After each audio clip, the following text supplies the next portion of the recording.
تورک دەوڵەتی تورک بڕیاری خۆی هەیە لەسەر دۆزی کوردستان و لەسەر هەواڵانی پەکەکە ئینکاری ناکرێتن ئەوانە بەس ڕێگای شەڕیان گرتوتە بەر هیچ ڕێگایەکی تر نییە بۆیە ناوە دەرفەتیان هەبێتن هێرش دێنە سەر هەواڵانی پەکەکە لە حەقیقەت لە ناوەڕۆکدا بەس هێرش نییە لە بۆ سەر هەواڵانی پەکە بەڵکو هێرشە بۆ سەر تەواوی خەڵکی کوردستان و هەموو پارچەکان ئەوان لە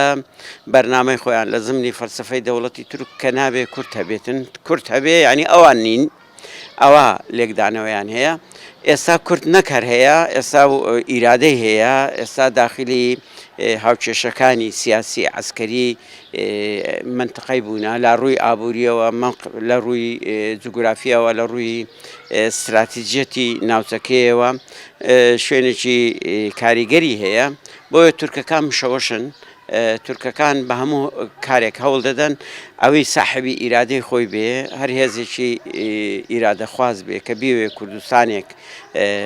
بهێنێت دیاخۆ کوردستانێک ئیرادەی کوردستانیان ڕابگرێتن ئەوە بە هەموو حالەتێکەوە شەڕی دەکەن ئەوە جاری یەکەم و دووەمینە و ئەدوایین هێرشیشی نابێتن بەردەوام دەبێتن خۆشبەختانە ئیرادەی گەریلا هەتا ئێستاکە بەرزە توانوێتی هێرشەکانی یەک لە دوای یەکەکانی تێک بشتێنێتن و خۆی لە خۆیدا بەرنمەیەکی بەرفرەوانی هەیە ئەو بەرنمەیە هەر بەس باشووری کوردستان ناگرێتەوە بەڵکو و ڕۆژ ئاواژ دەگرێتەوە بەڵکو حتا شنگالیش دەگرێتەوە ڕەنگە بەرەو نزیک قەندیلیش بڕواتەوە یعنی ئەوە کام بکاتن ینی هێرشەکانی بەردەوام بکاتن لە ئیتارێکدایە کە لە ژووری عملیات یاخود جێبەجێ دەکری هەر چار پارچەی کوردستان ینی داگیرکردانی کوردستانەوە کە ژووری عملیاتیان هەیە هەموو ماگانە بێکەوە کۆ دەبنەوە ئەو بڕیارانە دەدەن بڕیاردانی هێرشی سەر ئێستاکەی شەبیحەکانی سووریای بۆ سەر هەواڵانی پەیەدە و گەف و گوڕەکانی سەر ئێزیدخانە و لعینی وەقت بۆ سەر ئەو هێرشەی کە دوێنێ ئێوارە دەستی پێکردیە هەموو یەک بڕیاریان لەسەردایە ئامانجی تەواوی جوولانەوە یان تەفگەری ئازادی کوردستانە و ئامانجیان ئەوەیە کە نابێ کورد ساحبی ئیرادەی خۆی بێتن و کورد ساحبی ڕاو بۆچوون و یاخود وجودی خۆی بێتن ئەوان بڕیاری تەسویەکردنیان داوە کوردیش بڕیاریدایە کە دەبێ بەرخودان بکە لە پێناوی ئازادی من بەڕێی خۆم ئەمریکا و کارانە دەکات تەنیا بۆ کارێکی ڕکلامیە بۆ کارێکی ڕاگەیاندنە کارێکی جەوهەری نییە ڕاستە دەبێ ئەو گومانەمان نەبێ سەرمایەداری قەت لە قازانجی گەلان قسە ناکەوە ئەمریکا سەرپەرشتی کۆپیتالیزمی جیهانی دەکاتن بەڵام ئەمریکا لە بەرژەوەندی دانیە دژایەتی گەلی کوردستان بکەوە ئەمریکا لە تاکە دۆستی لە ناوچەکەدا گەلی کوردستانە و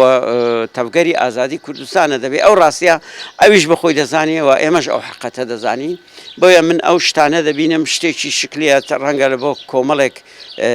دەستگا و موسساتی تایبەت بێتن لە چوارچێوەی ڕێکلام دەرناچێتن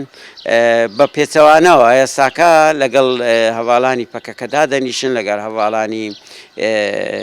تەفگەری ئازادی لە پارچەکان دادەنیشن بەیەکەوە قسە و گفتوگۆ لەسەر داهاتووی ناوچەکە دەکەن من ئەوە بە ئەوە نابینم بە پێچەوانەوە دوێنێ ئێوارە قسەی لەگەڵ ئۆردوگان کردووە بە تەلەفۆن ئەو تەلەفۆنە ئیعلامی یاخود ڕاگەیاندنی تورکی زۆر